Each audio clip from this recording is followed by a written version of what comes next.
టాలీవుడ్లో విషాదం చోటు చేసుకుంది. ప్రముఖ సినీ గేయ రచయిత కులశేఖర్ కన్నుమూశారు. కొన్ని రోజులుగా అనారోగ్యంతో బాధపడుతున్న ఆయన హైదరాబాద్లోని గాంధీ హాస్పిటల్లో ట్రీట్మెంట్ తీసుకుంటూ మంగళవారం ఉదయం కన్నుమూశారు. చిత్రం, నువ్వు నేను, మనసంతా నువ్వే, అవునన్నా కాదన్నా, ఘర్షణ, భద్ర, సంతోషం, జయం, సైనికుడు లాంటి సూపర్ హిట్ చిత్రాలకు పాటల రచయితగా పనిచేశారు ఆయన. వైజాగ్కు చెందిన కులశేఖర్ పలు మీడియా సంస్థల్లో జర్నలిస్టుగా పనిచేశారు. అనంతరం చిత్రసీమలోకి అడుగుపెట్టారు. ఆర్పి పట్నాయక్ మ్యూజిక్ డైరెక్టర్గా చేసిన చాలా సినిమాలకు కులశేఖర్ సాహిత్యం అందించారు.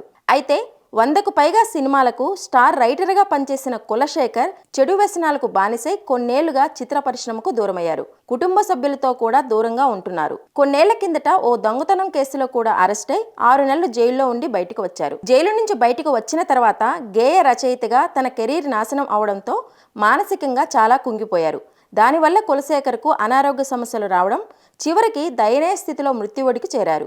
ఇక కులశేఖర్ మరణ వార్త తెలుసుకున్న సినీ ప్రముఖులు ఆయనకు సంతాపం తెలియజేస్తున్నారు.